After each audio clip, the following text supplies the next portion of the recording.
Olá, boa tarde. Vamos falar sobre a cultura do tremoço. O grupo é composto por mim, Aline Soares, Ana Caroline e Jaine Santos. O tremoço, no ponto de vista agrícola e em termos econômicos também, ele apresenta um grande valor. É uma planta que cresce em diferentes solos e climas, não sendo considerada uma planta exigente em termos de cultivo, e a produção do tremoço ele tem vindo a aumentar muito devido não só à facilidade do cultivo, mas também ao seu valor nutricional. Uma das características da cultura do tremoço, ele é uma leguminosa que tem diversas espécies. Porém, a mais cultivada é o tremoço branco, que é o Lupinus albus, o tremoço azul, o Lupinus luteus, e o tremoso amarelo, perdão, Lupinus luteus, e o tremoso azul, que é o Lupinus angustifolius. O gênero Lupinus, conhecido popularmente dentro de suas espécies como o tremoço, é uma planta herbácea anual, apresenta um crescimento ereto, com folhas compostas e digitadas, tem uma inflorescência papilonada e racemosas. E os seus frutos, no formato de vagem, e em cada vagem, no máximo 7 sementes. Continuando ainda falando um pouco das características da cultura do tremoço, o tremoço ele é muito empregado no campo como uma cobertura de proteção contra a erosão, devido à sua elevada produção de massa seca. Ele se enquadra também dentro dentro de uma classe de plantas, né, destinada ao sistema de manejo, de conservação do solo. O tremoço ele é utilizado no cultivo intercalar como leguminosa de outono e inverno, na substituição de capim ou até mesmo do bagaço da cana, e é utilizado como essa cobertura vegetal do solo. A semente do tremoço doce, que é o Lupinus albus, ela apresenta uma alta toxicidade, e o que reduz um pouco o manejo. Em compensação também pode ser possibilitada um consumo humano e um consumo animal. Essa cultura, ela não tem não precisa de um solo altamente fértil, pois por ela ser uma leguminosa, ela tem uma alta fixação de nitrogênio, então não requer solos férteis. As sementes do tremoço, elas são ricas em carboidratos, cerca de 30 a 40% da sua composição é de carboidrato, cerca de 5 a 15% da semente é composta por óleo, que são os lipídios, e de 30 a 40% de proteína. Então, assim, o tremoço, ele possui um conteúdo de proteína e de lipídios muito similar ao da soja, o que possibilita esse consumo tanto por parte dos animais, como a parte dos seres humanos. Só atentar porque ele é rico em alcaloides, que são alguns compostos amargos e pode ser tóxicos. Então, ele deve ser eliminado, né, antes que a proteína do grão possa ser utilizada na indústria para esses alimentos. No consumo animal, ele é utilizado como ração ou suplemento da alimentação, né, por vários animais, como salmão, truta, camarão, ovelhas e suínos. Já no consumo humano, ele pode ser utilizado misturado, no caso, né?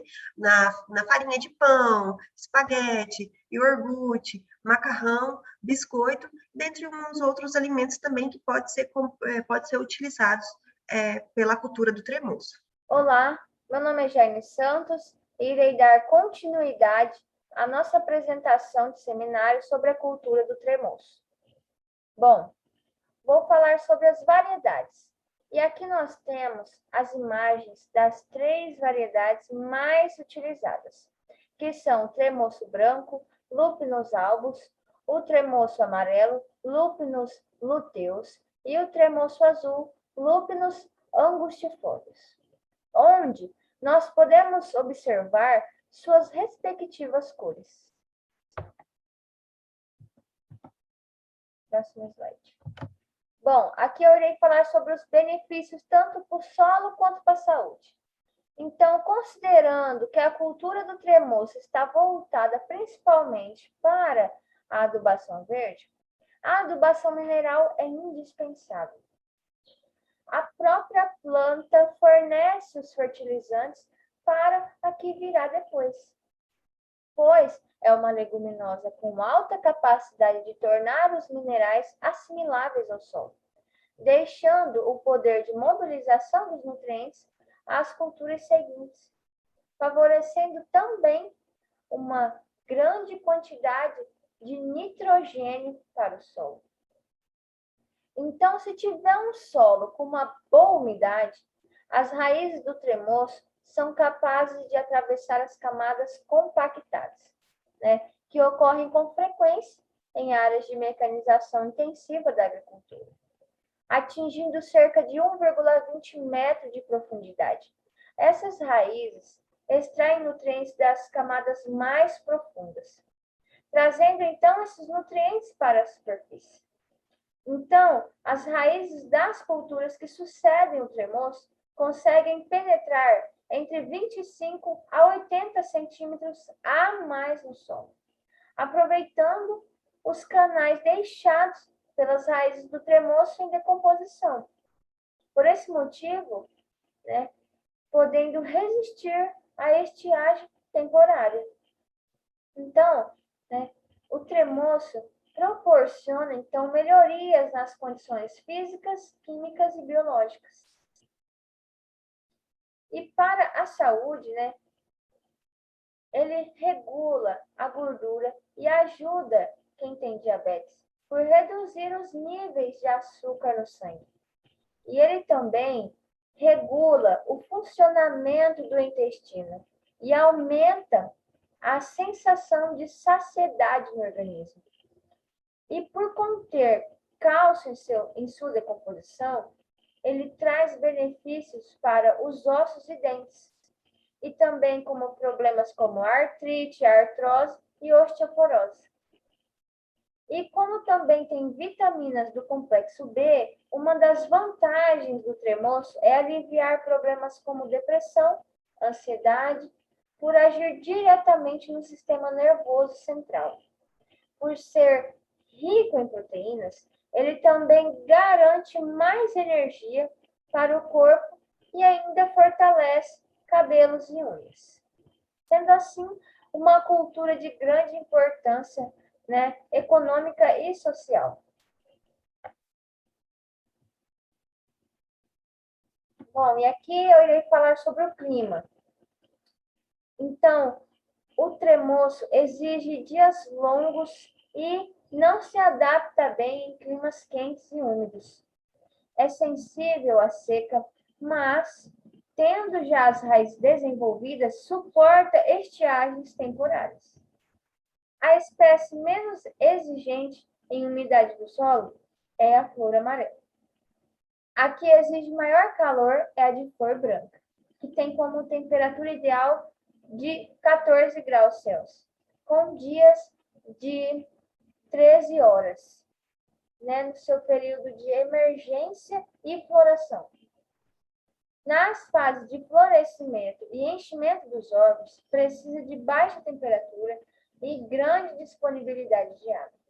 Suporta até 3 a 4 graus abaixo de zero, sendo assim como o tremoço de flor amarela, né, enquanto o de flor azul resiste às geadas de 8 graus negativos. Bom, o solo. Os solos em que se adapta melhor são os arenosos, de média fertilidade, de ácidos a neutros. A espécie de flores brancas se adapta melhor em solos com pH acima de 5,5 e melhor providos de cálcio. Mas as outras duas têm como habitat natural solos com pH até 4,5. E devem ser preferidos solos profundos e evitar os solos úmidos e mal drenados. Porque a época mais propícia para a incorporação do tremoço é logo no início do florescimento, quando há maior acúmulo de nutrientes, onde inicia-se, então, o processo de fermentação, que em seguida dará origem a uns ácidos úmicos.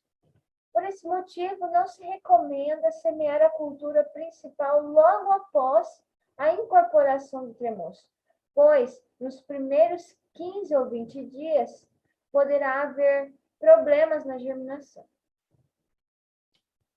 Próximo slide. Bom, e aqui eu irei falar sobre a semeadura. A época de plantio vai de abril a julho. Se a intenção for produzir grãos, deve ser feito o mais cedo possível. E se o objetivo for a proteção do solo, a época de plantio dependerá do período de tempo disponível para isso.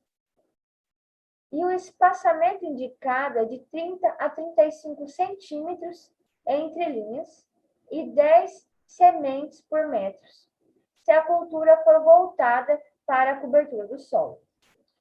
E 70 a 80 centímetros com 8 a 10 sementes por metro para produção de grãos. E para semeadura, né, pode-se usar a mesma semeadeira de soja, com regulagem para o número de sementes desejado, tendo profundidade de plantio de 3 a 5 centímetros. E o plantio pode ser direto, com a vantagem de permitir o maior controle de erosão, né, e favorecer também a conservação do solo. Bom, aqui eu vou estar iniciando sobre pragas e fungos. E estarei falando sobre a broca do colo, né? A lagarta elasmo, Elasmopalpus lignoceros, né? Seu nome científico. Bom, essa praga tem grande capacidade de destruição em curto intervalo de tempo, sendo que seu aparecimento é esporádico e está associado à seca em períodos, né, que favorece o intenso desenvolvimento populacional dessa praga.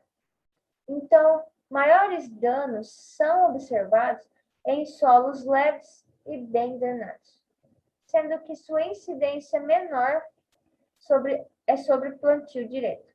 Então, as larvas atuam sobre o crescimento das plantas, provocando a murcha e a morte das folhas.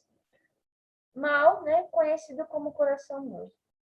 E o controle seria, em áreas com constantes infestações da praga, deve-se proceder o tratamento das sementes com inseticidas sistêmicos. E em anos com seca, recomenda-se o uso de produtos com ação de contato e profundidade associada a um tratamento da semente. E usar produtos registrados para culturas, né? Bom, e aqui nós temos imagens mostrando a lagarta, seu formato, estrutura, né? E aqui nós temos a lagarta atacando a cultura. Claro que essas imagens não são da lagarta atacando a cultura do tremoço, pois nós não achamos. Então, aqui nós temos também a lagarta atacando o caule da cultura, e logo nós temos ela já na sua fase adulta. E aqui nós temos a imagem do produto para controle, né, que é o acefato, que é utilizado para o controle dessa praga. Oi, meu nome é Caroline, eu darei continuidade à apresentação. Eu vou dar continuidade sobre as pragas, vou falar sobre a broca das axilas da soja, que ataca o tremoço. É importante, pois através do desfolhamento e a das galerias abertas comprometem o desenvolvimento da planta.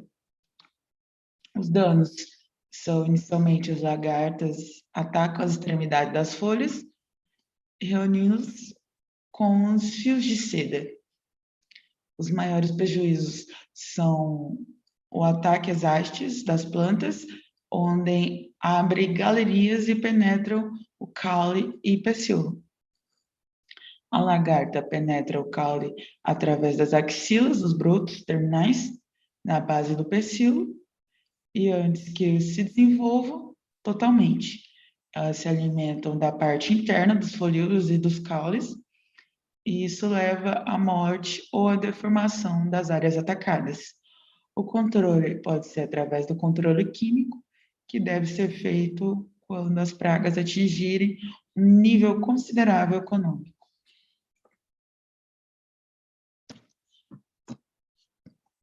Trouxe aqui umas fotos para vocês.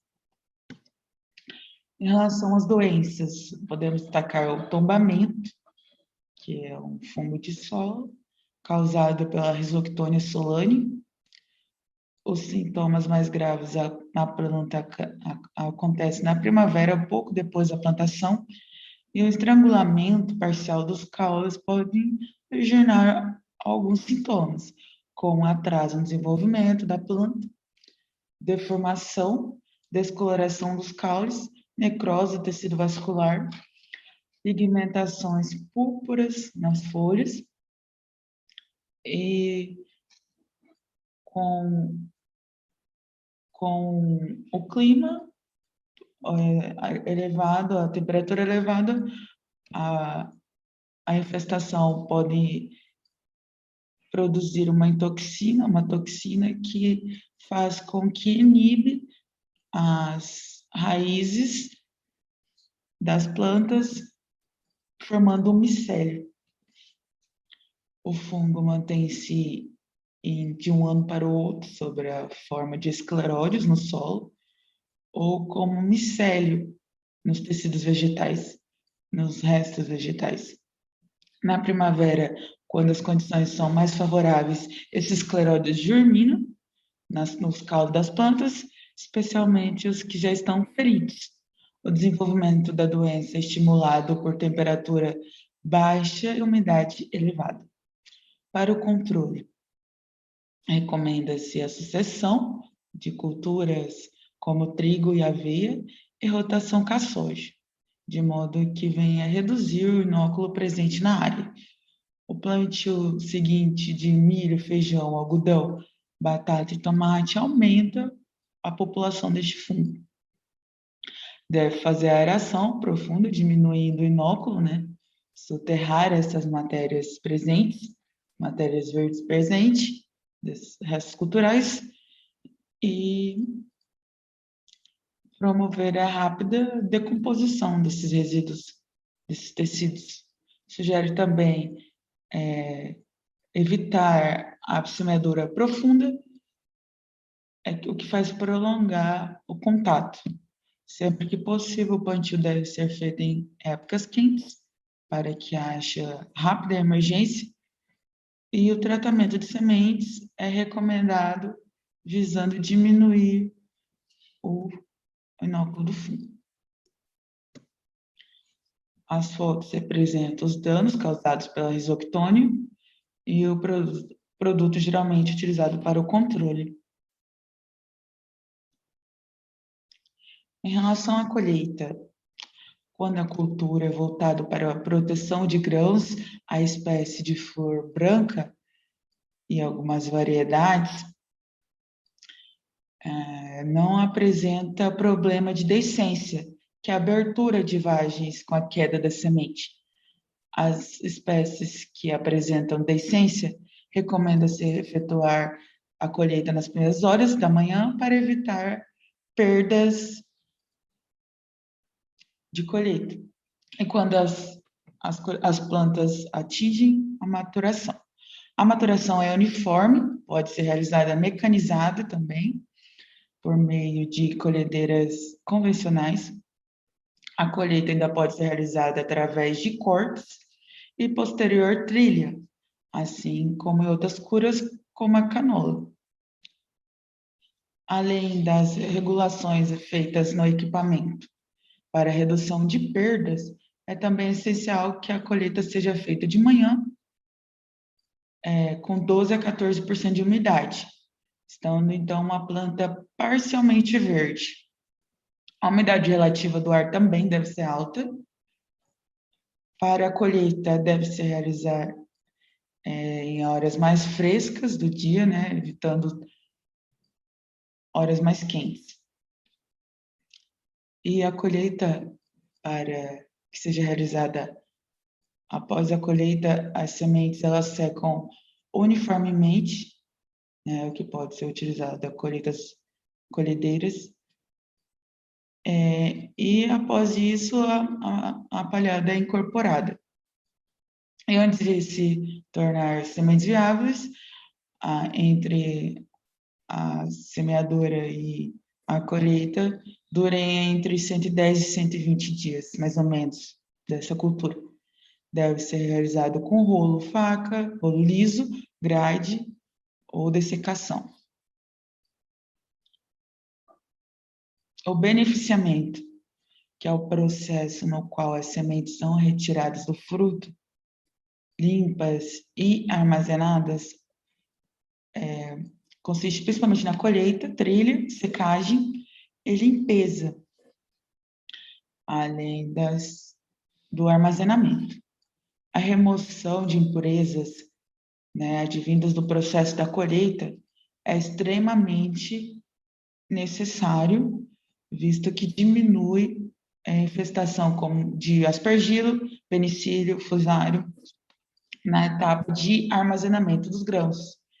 A presença de fungo está intimamente ligada a diversos tipos de danos na semente, que reduz significativamente a qualidade e foi comprovado que deixam semente enrugadas, xoxas e menor tamanho de peso, que depois compromete a comercialização. Deve-se esperar os resultados de calor, temperatura e por quanto tempo vai se secar essa semente para controlar a presença dos fungos.